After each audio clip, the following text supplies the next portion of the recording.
Imran Khan, the former Pakistani prime minister, he was shot and wounded. One person was killed, and there were 4 or 5 other people wounded. Thankfully, he's doing okay. But I mean, this is absolutely insane. You know, he has a lot of powerful enemies, and they've been trying to get rid of this guy for ages, and he refuses to go away. You know, earlier in early 2022, they ousted him as prime minister. And it was very dirty, right? I mean, he said from the start that this is backed by the U.S. It's the United States that's, you know, using people in Pakistan, getting them to defect to the opposition. And they threatened him, right? They sent him a letter and threatened him. And he said he wanted to publish it. And when he tried to publish it, the Pakistani High Court classified it, basically. So if you have any doubts about the letter's authenticity, ask yourself, why would they do that? So they ousted him as prime minister, and then they tried to charge him with terrorism, to bar him from holding office, because if you've been charged with terrorism, you can't hold public office. And they've accused him of violating the Constitution, and they play all these dirty games to make him go away because he's too popular. And that's not enough. So now they've tried to assassinate him. This is him being carried away. That's him being carried away right after the attack and rushed to hospital for treatment. And he was basically holding a protest march demanding elections. Because, you know, this guy knows he's going to win. This guy knows he's going to win. That's why he's adamant and he refuses to go away. When he holds rallies and he gives these huge speeches, I've shown you these videos before, and there are just too many of them. He's been doing this for months. Ever since they removed him, he's been doing... I mean, he was doing this before, of course, but now in size. You should see the crowds that come in. I don't know anyone who can pull crowds like that. I really don't. I don't know any American politician. I don't know any European politician who can pull crowds of this size. It's the magnitude is outrageous. He has popular support. You know, if you look at Pakistan's former prime ministers, he's easily one of the most popular. Even after being removed from office, he still has popular support. So they're afraid. That's why they don't want to have an election, because they know that if they hold the election, he's going to win it, and he'll be back in power, and they don't want him in power. This is an alleged confession video released by the government yesterday after the assassination. Immediately, they said, "We caught the guy. We caught the guy. It's him, and he's confessing to killing or attempting to assassinate Imran Khan."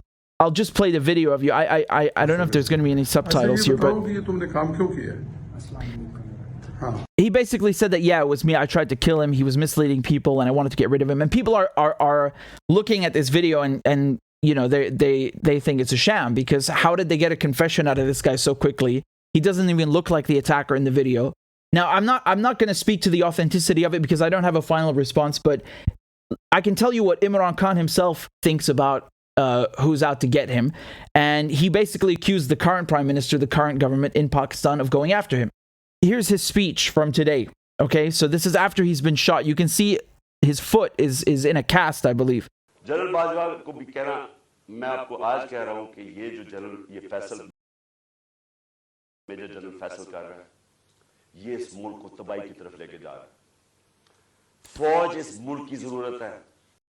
So, like I said, he's accusing the current prime minister of going after him. Here's from the Financial Times.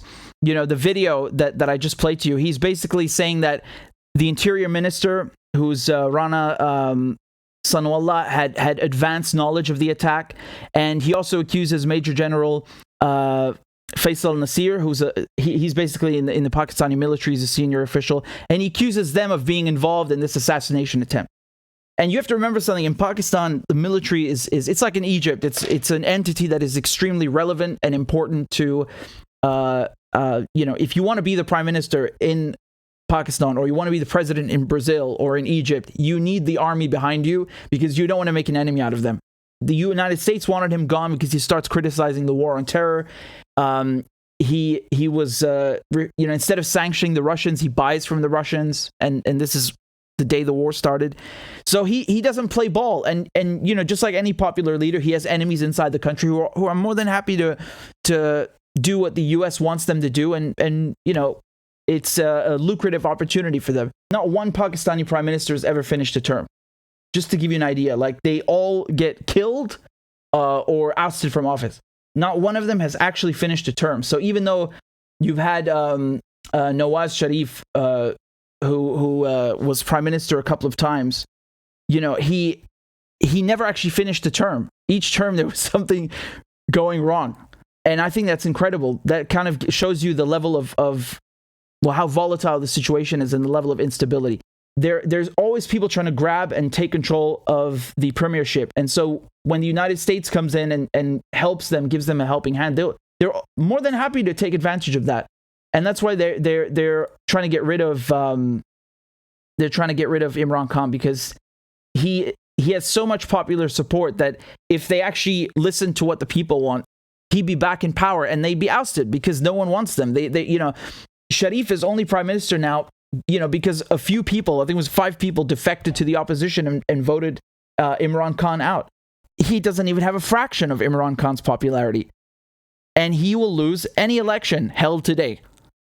End of story. So that's why they try to get rid of Khan. They bar him from office with this bogus charge, or they try to kill him. I was hoping to find a video of Imran Khan speaking in English, or with English subtitles rather, because he does both. And he used to be a cricket player, actually. I don't know if you guys know that, but he kind of moved from cricket, where he was very successful as well, to politics and became even more famous and more loved. So, he's about 70 years old now. He's had a very interesting life. There's no place where you have a leader with 100% or total support, but he is way up there. He is way up there. And when you have someone that popular, they tend to play dirty with him.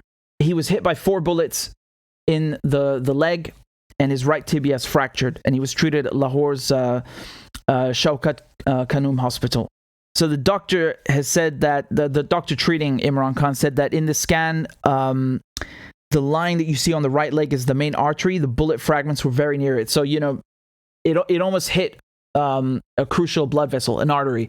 And that would have caused him to lose a lot of blood. That can be fatal. So, like I showed you in the video, he's basically recovering in a cast right now on his entire leg.